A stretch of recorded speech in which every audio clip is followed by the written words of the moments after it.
Nung nalaman ni Madam na ang sarap palang tumira dito sa bundok, hindi na talaga siya bumaba. Lalo pat itong mga tanim nila ay nagkakabunga na. Katulad nga nitong prutas na to, abay namunga na pala. Eto nga ang watermelon. Basta kasing laki na ng palad ni Madam. Lahat din ng gulay sa bahay kubo, abay tinanim na lahat ni Madam dito. Dahil meron ng gulay, syempre ready na yung pangsahog natin. Simple lang naman ang buhay na gusto ni Madam. Yung meron siyang lupain na kasing lawak ng Pacific Ocean.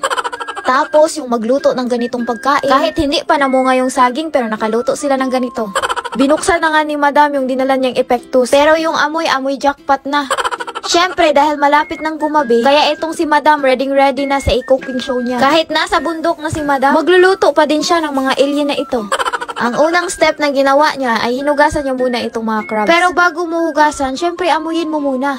Ang daming arting ginawa ni Madam bago lutuin itong seafoods na ito. Pagkatapos nga hugasan ni Madam itong crabs, abay sinunod na niya itong mga hipon. Baka kasi makakatakas at lalangoy pabalik sa Pacific Ocean.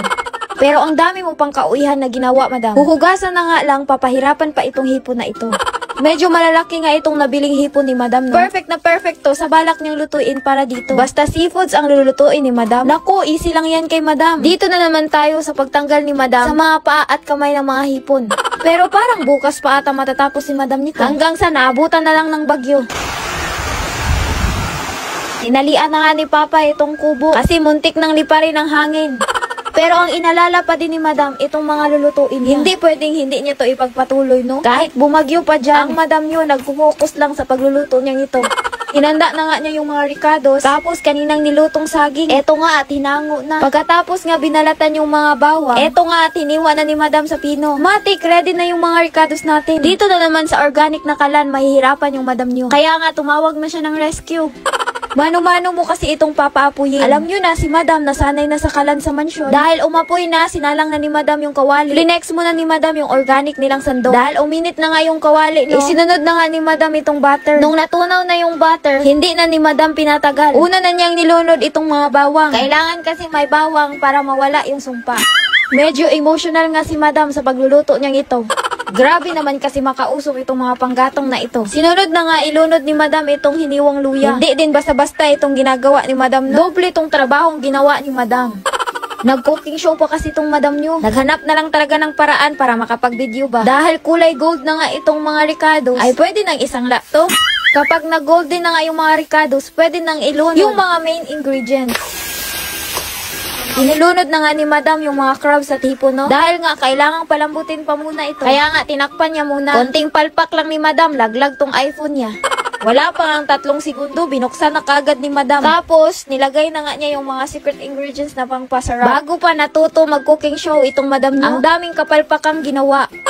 Pero ibahin nyo kapag si Madam ang magluluto ng seafoods. Siyempre, alam niya kung paano ito pasarapin. Kung baga, na-memorize na ni Madam yung mga steps ba kung paano ito lutuin. Pero mga high blood na ata si Madam sa lagi niyang pagluluto ng seafoods. Aamoy-amuyin lang ni Madam yan. Hindi na niya tinitikman talaga. Eto na nga, at luto na nga itong niluluto ni Madam. Etong crabs at hipon, ilang taon na din ito na nasa ref. Buti na lang talaga, naluto na ni Madam.